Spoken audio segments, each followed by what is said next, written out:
You folks probably already know that some people are just a joy to listen to, right? They might not be saying anything too out of the ordinary, but they just have this pleasant vibe and a way of telling stories that makes you want them to keep on going. But then you got others who, let's be real, are just straight up boring to listen to. They don't have that same flair for speaking well. So what gives? On the surface, it might not be obvious what the difference is, but there's definitely something there. What's the secret sauce? In this video, I'm going to lay out the rules you need to know if you want to up your speaking game and sound more polished. We'll cover the exercises to practice and the common mistakes that make speech sound sloppy.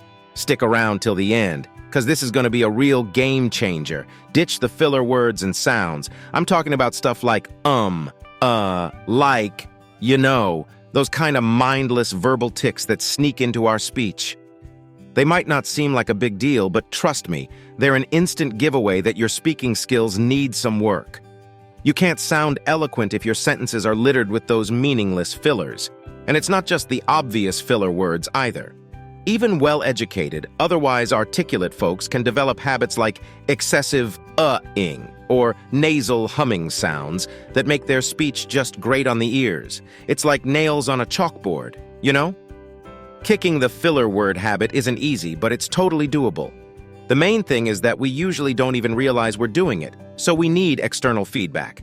One trick is to record yourself speaking and listen back. You'll be surprised at how often those meaningless sounds pop up. Another great tactic is to ask friends, family, or coworkers to call you out on it whenever you use a filler word. At first, they'll probably be stopping you like every 5 seconds, because that's how ingrained the habit can get. But here's the good news.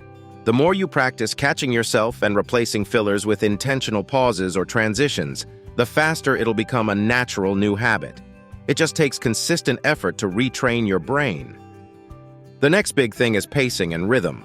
A super common issue is when people start talking way too fast, rattling off words like an auctioneering machine gun. Their content might be solid, but if the delivery is insanely sped up, it becomes impossible to follow. You know what usually causes that rushed pacing? Nerves and anxiousness. When we get tense, words start tumbling out, almost tripping over each other. In contrast, a slow, steady, measured cadence conveys calm confidence. It commands attention and builds trust with the listener. In fact, studies have shown that slower speakers are perceived as more credible than fast talkers. So take a chill pill and let those words breathe, my friends. Another major factor in sounding polished is body language. Your gestures, facial expressions, the whole shebang. Research has repeatedly demonstrated that when speakers use animated movements and expressions to emphasize their points, it increases both perceived credibility and the audience's comprehension of the message. An engaged physical presence is like a secret persuasion sauce. So, merely audio recording yourself won't cut it. You gotta see how you move when you speak. If you're just standing there like a statue on the recording, that's a clear area for improvement.